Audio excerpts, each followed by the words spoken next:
welcome to a special edition of Asking Engineers. Yeah, Ask the Engineers. With us is Bunnie Huang, who is famous for making all sorts of open source hardware, and it is Open Source Hardware Month this October. When he was in town, and I said, can you stop by and can we just talk just for a couple minutes about open source hardware? Yeah. So we have a couple questions lined up. And we trapped him. Let's just start right away. Trapped in the factory. I know. We've written about, so one of the first posts we did for Open Hardware Month was your stuff, Chumby Hackerboard, open source laptop. But in addition to that and that, what have you been working on over the last 10 years that's in the open source hardware? In the last 10 years. 10 Well, years. there's been 10 years of open 10 source years. hardware. since What are some of the, definition. if they roll the Bunnie credits for the last 10 years, what open source hardware have you been working on? Let's see. I did Geiger counter reference design after Fukushima. There's a Chumby, I think we mentioned that. Chumby Hackerboard. Chumby Hackerboard. Chibitronics. Built the Novena laptop. Reversed engineered some SD cards. We tried to build like a mobile phone platform called Fernvale, where we reversed a MediaTek. The MT60. Yeah, we tried doing that. There's just a bunch of weird random stuff. And the theme, it seems, that, you also worked on the NETV. That's it. It's NETV. NETV2, which you stopped. NETV2. Yeah. Done some art projects. So I did these little lighting badges. They're all open source. Yeah. You can find them on my GitHub. And if folks want to find your stuff, where can they go? I think the two best places is for my blog, bunniestudios.com, or my GitHub. It'll be linked from there. And I think anything that you've had that we could stock, we've stocked. Yeah, you guys have been You great. also made a motor driver, right? Yeah. A robotics platform? I did a robotics platform, Koban. Yeah, that's right. But that one's now kind of defunct. Okay. So that was some of the past stuff, and one of the things, I said it when you got here and I put it in the blog post, you came up with the Chumby and the Chumby Hackerboard, and I feel like we're just catching up to something you came up with. It was a Linux board. Right. It even looks like the Raspberry Pi. And we're just starting to do all this stuff with Python on hardware. Right. And it came out before the iPhone. It was a screen with Linux on it. Right. And so it's like 10-ish years later. What do you think about the current state of open hardware and open source hardware and what needs to happen next? Yeah. And that's because I feel like you got us here in a lot of ways. Well, I think the thing is that the ability to condense Linux onto a thing that a hobbyist could access in a small thing was almost a little bit inevitable in a way, because Moore's law was just pushing everything. And so one of the predictions I made was that eventually what hobbyists start with when they start a project is going to be very close to what people put in like mobile phones. Yeah. And then basically the Raspberry Pi as it's churning on and as Moore's law is slowed down, the Raspberry Pi's $35 default core looks pretty close to like a mobile phone these days, right? And and it's powerful enough. You can do Vision on it. You can do Python on it. Everything, right? Yeah. What's the fastest chip that we have right now that we run like Python on? It's considered just like a hobbyist microcontroller. Like Circuit Python? Well, we got the STM32 of 405, it's 168 megahertz. Yeah.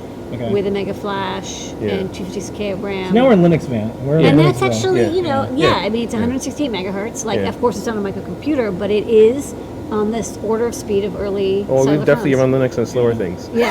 so that might be the very first thing a hobbyist uses. Yeah. But they're using it like they can plug it in. It shows up a USB drive. Yeah. You can use a block editor. You can use Arduino. You can use CircuitPython. Yeah. The TNC4 is like 600 so we're megahertz. Just caught up to that. So we are just this far away from essentially the first thing being a 500 megahertz, $5 or whatever device, right? Amazing. And so that was your vision a while ago. You're like, okay, like Chumby Hackerboard and Chumby, it's like that was all the things what an iPhone was at the time. Well, came out later. That's right. Yeah. But put Linux on a small box, basically. Yeah. And so, what do you think needs to happen? Yeah, next? I think this one of the takeaways is that at the end of the day, what we ship is not hardware, but actually software in boxes.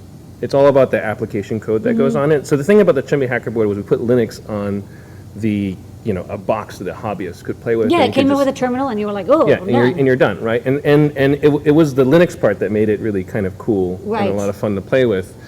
And so there's an opportunity now, I think, in open hardware to sort of, to work more with the open software community, because right now there's no like sort of like, hey, like you would think that maybe like open software should run better somehow on open hardware. Right. But we haven't really had those conversations yet, or tried to make standards, or to do some kind of cross certification, or take somehow advantage of the fact that we all know each other and we can work together better than corporations with NDAs and firewalls and whatnot. Yeah, I think you see what you mean. Like, the Python Foundation, like they're focused on getting Python working very well on desktop computers. And MicroPython was a fork of that. Like, they actually had to go and separate the project because to get it to run on slower. And we said let's be as Pythonic as possible. Yeah. So we can hang with the Python Foundation because we're not messing with Python. Right. Like, our goal is, like, if you learn Python once, you know it everywhere. Sure. So, but there isn't a working group that's. Yeah. And so somehow we can make it so that if you were a developer of an IoT device, even for a closed source startup, and you were to reach your hand out with your eyes closed, the first thing your hand would land on would be some sort of open solution, because it's the best supported, most tightly integrated, best validated hardware, software, co-design solution out there today. And I feel like that we have all the pieces in place there, but we don't really, hardware people don't think of hardware as software, software don't think of people as software as hardware. But really it's about bringing those two pieces together where the magic comes, I think.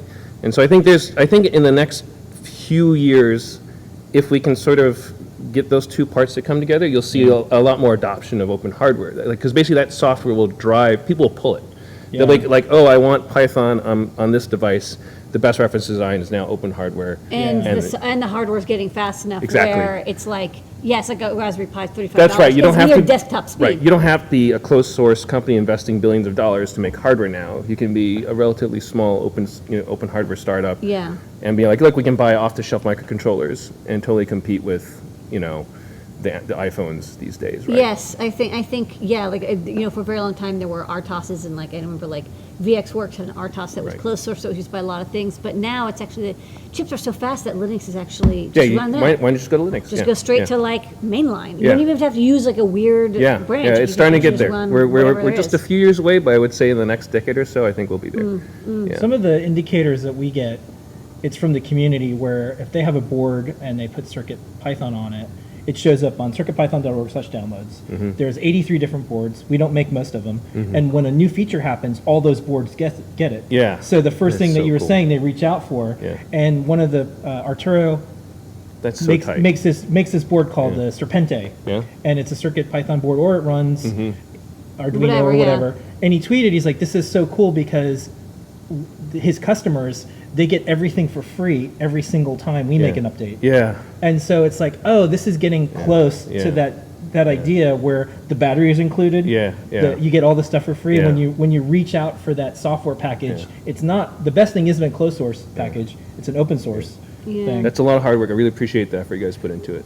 I do see a lot that's actually the other way around. Like now I'm thinking about it more and more. I'm like, yes, most software, if there is hardware support, that's done through a fork, and then there's no integration, so it's always like really weird and complicated. Whatever you want to run, like even trying to get like TensorFlow Lite running on a Raspberry Pi, like you can't grab from mainline. You have to go through this like guy who's like, oh, I packaged it up and optimized it for Raspberry Pi, and then there's like a different person who did it for like the NVIDIA Jetson, and there's another person who did it for like the Widora. Like there's like 16 different like mini forks. And there's just no collaboration because the hardware is so separate. And I think the Linux kernel struggled through this a couple years ago. So I think there's an opportunity. There's an opportunity here, I think. Okay. And so next up, so you're really good with open patents. I know that you were one of the people that I think we said. Talk about patent commons and stuff. Open source hardware licensing. What do you think needs to happen in the open hardware licensing space? Because it's a mystery. It's not been tested. I think the problem is that we have these wonderful hypothetical licenses in open hardware, but like the way it works is until it's been in the court. It really they're notions, they're wonderful feelings, right? And I feel like in the next decade, something in open hardware is going to get big enough that some closed sourced entity is going to try to subsume it, and we're going to have a real court fight about it, and then basically how that. What does GPL mean for hardware? I mean, we've tested the software gets all the copyright. Right. That's the benefit of that, and there's battle tested software licenses. Yes. And there's OSI approved licenses. Right.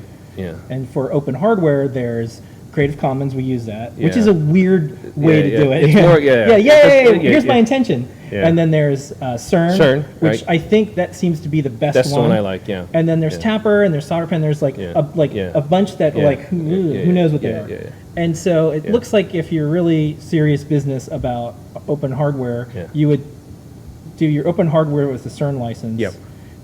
You can get your stuff OSHA certified. Yep. You can go through the little thing, but Right. you would have to still pick what hardware license it Yeah, is. yeah. And then on the software side, like we use MIT. Software, licensing for firmware and software is well defined, but hardware is still it's I think it's a challenge. I think 3D files have gone through, maybe not a court case necessarily, but they've gone through some legal arguments. That's So true. there's more. I think it's still getting Yeah, figured out yeah. because there's like, okay, you scan Mickey Mouse and then you want to print out Mickey Mouse and then maybe that's okay, but then you put it on like Thingiverse and maybe that there's a lot of things that it depends on what you're doing and who you're doing it to.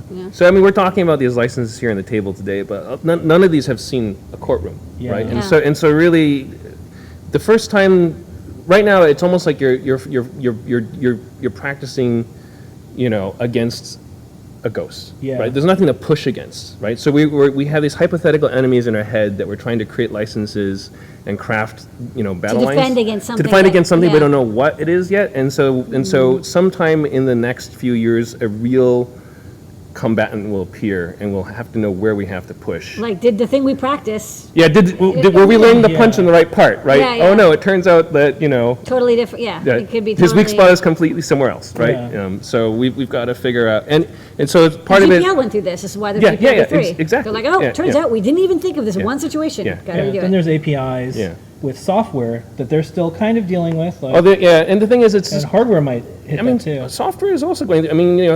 People are taking these open source projects and subsuming them and not returning it back. And I think They're being relicensed now. And so there's a whole bunch of it's a interplay between the two sides, right? And so up until this point, open hardware has been mostly our community, and a lot of people agree on sort of a definition now on what we want to do, and it's been we haven't had like a really big company come along and just take our stuff. No, I think the things that you were getting, you'd get no matter what, if it was open or closed. Right, So one example is for hardware, we have our trademark. So we put our Yes. logo on it. So Apple has people putting the Apple logo on things. Yeah, That has nothing to do with open source Right, hardware. right. Yeah, And so they have to deal with that. Yeah. We have people who take Lamore's code, they take her name off Yeah. and put their name. Well, it turns out we've already been dealing with this for a while. It's like that you're messing up with an open source license. Please don't do that. Patents. We've had patent trolls send us nasty things, and it turns out they were like trolls and they went away. Yeah.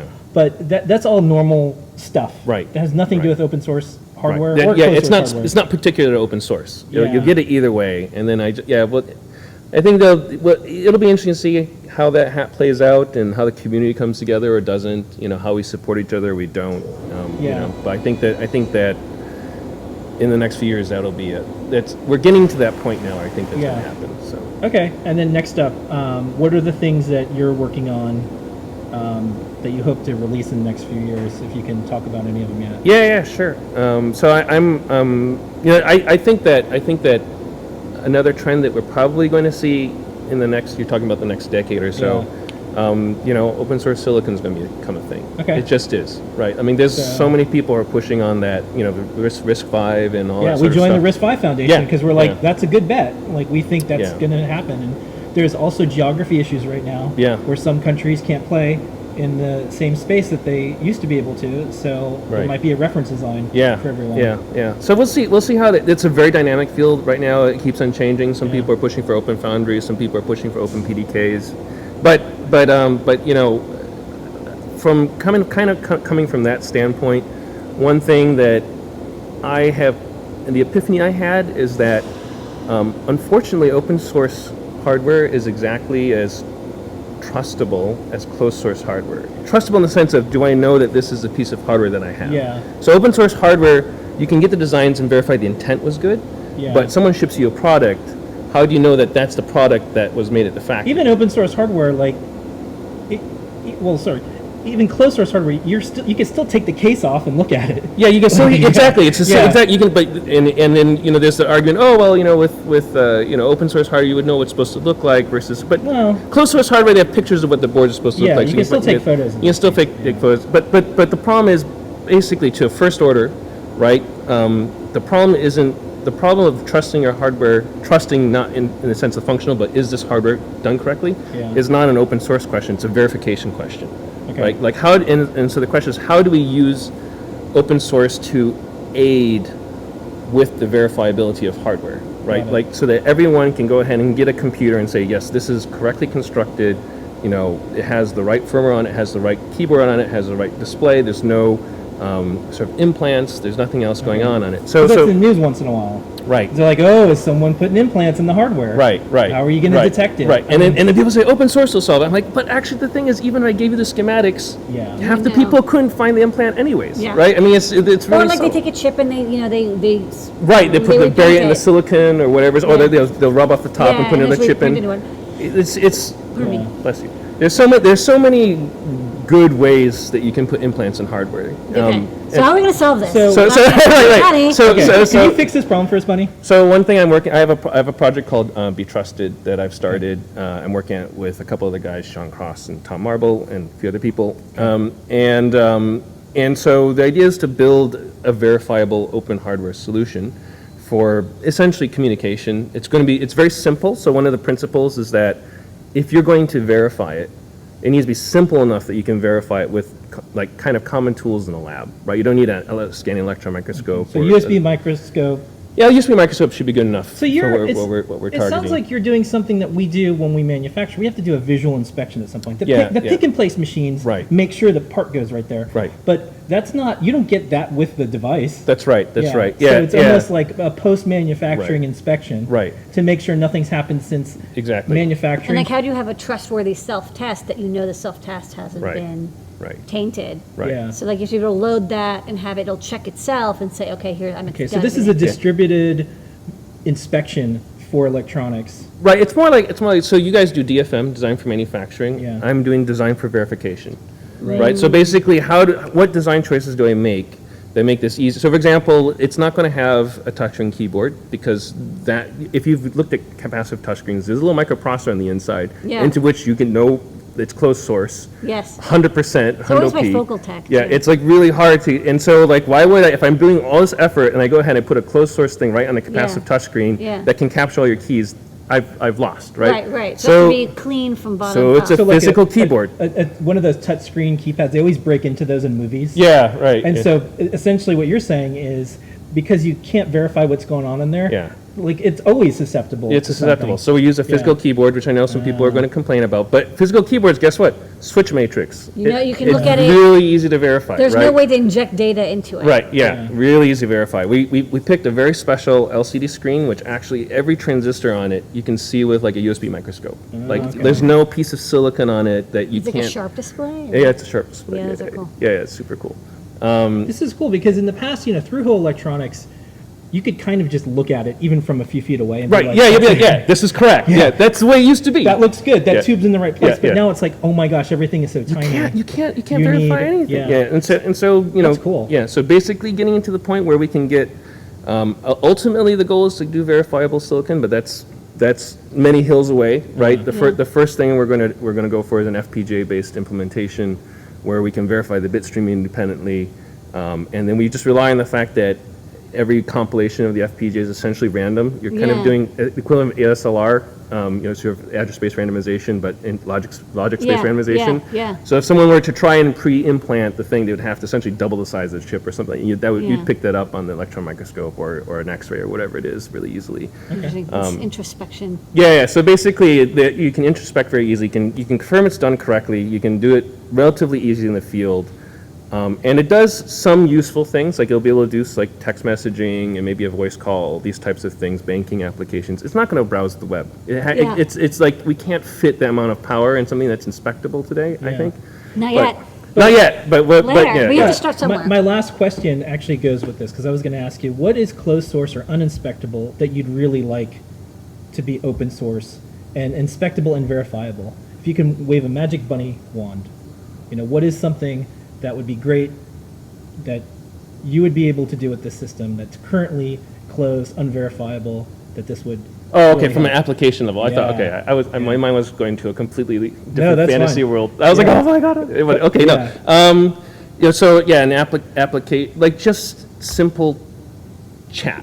Like right now, if I were to text somebody, right, you can go ahead and use Signal or whatever you want, right? But that IME, the input method editor, Yeah. they just hook that, right? All I have to do is hook that, and they can know what you're typing. You own the touchscreen. Doesn't Yeah, you matter. own the touchscreen. The entire communication network doesn't matter how encrypted it is. Doesn't matter. You can right. figure out. Yeah. That's so- right, that's right. Okay. No one cares, right? Do you have anything that's closed that you would like to see open and inspectable? I want to go the and other way. I verifiable? want to say like the baseband process. Oh, yeah, like, yeah. Like we don't, like people are always like, I'm making an open phone. I'm like, you the have baseband- no no idea idea. what happens once it gets into the cellular Yeah, module. yeah. It is Okay. completely, Yeah, it is a complete black box. completely Yeah. black box. And you have no, it Yeah. could be sending Yeah. data Yeah. to another phone, Yeah. there's no way to know. Yep. Okay, here's mine. Voting machines. Oh yeah. We have to. Yeah. We have to because these Yeah. don't need to be Yeah, complicated. yeah. All you want is physical This buttons. this could be a voting machine. and this could be a voting machine. I have an article from 10, 15 years ago, I think. What should be open source? And one of them was voting machines. Yeah. And every single year it gets worse and worse and worse. Yeah. And wouldn't it be great if everything, like who cares if the voting machine schematics are out there? The companies can compete on who can make the best one. Yep. And who can get it at Yeah, the best th- price. exactly. But it has to be verifiable. Has to be verifiable, right? If you Yeah. build some of this incredible complicated thing and you put it in like a sealed black box, Yeah. no one in your precinct can even know if it's Every year there's another younger person. This year it was like a 9-year-old went to DEF CON and put Doom on a voting machine Yeah. within 7 minutes. Yeah. And so that seems to be one of the things that, wouldn't it be great? Yeah. I think medical devices Yep. also going to fall in that Yep. category Yeah. because, okay, so you have something that keeps your heart going. Probably be a good idea to verify nothing weird happened with that. yeah, Probably definitely. a good idea to make sure someone can Yeah. inspect it in some way. Yeah, I found out that the infusion pump they're using to put like the anesthesia in me had a Wi-Fi connection on it. Why? Why? No, Did that freak you out? You're like, Yes, I was like, no, like when the anesthesiologist What's came funny in. is like they're putting a needle in like somewhere behind us, like somebody like turning on a microwave, and you're like, "Woo!" Like it's like gonna Yeah. zap it. Can I see the schematics and they're saying, no, putting them under. Yeah, the anesthesiologist was trying to convince me that I was very safe because the computer was running. I says, no, I want you in the room to monitor this. Can you air gap my thing? Yeah. Please turn off the computer. I trust you more than that. Yeah. Does this have DNS? Yeah. All right. So those are some of the things that you'll be working on, and some of the things that you want to see that might happen in the next few years. Yeah, it'd Okay. be nice. It's a wish list, I guess. But Okay. We'll see. Okay, we'll see right, you back well- here in 10 years. Well, we'll see you before that. Hopefully before that, yeah. Yes. But yeah. Bunnie, But thank you again for always being an inspiration to the community and everything. You guys you've- too. Well, you know what? When I met Lamore, one of the things she said is some of the work and some of the things that she's doing. She's like, Bunnie was an inspiration to her. Wow. So thank you for. Thank you. Wow. Thank you for. Wow. I remember That's I just had to Notice me. I just had to watch the first Open Hardware Summit keynote, and Lamore says like she wanted to put out hardware so someone like you could see it. That's one of the cool things when you Wow. put out your hardware. I definitely see your stuff. Yeah. All over the place But now. it's not just the product; it's actually Yeah. like neat power supply. Yeah. There, yeah. and it's cool to watch two engineers be able to say, "Hey, like this is my skateboarding trick." It's like that's a cool skateboard. Yeah, Like, yeah. I'm going to do a 360. I learned a I'm gonna lot do from a reading her stuff. Actually, I go Yeah. to Adafruit all the time to poke like Yeah. little cliff notes and stuff. I'm like, oh, how does I this know work? all of our stuff. We're like, put it. Yeah. I'm like, Yeah, I it's don't really want to good. remember it. It's like You guys did a great online. job. Yeah. It's so cool. All right. Well, Documentation. thank you so much, Bunnie. Thanks. And Thank you guys. Happy Open Hardware Month. Yeah, out happy open heart much. BunnieStudios.com Yeah. for more info, and then if people want to check out this new Oh, the Be Trusted Be device. Trusted, where does it get? I have a GitHub repo right now. It's betrusted.io.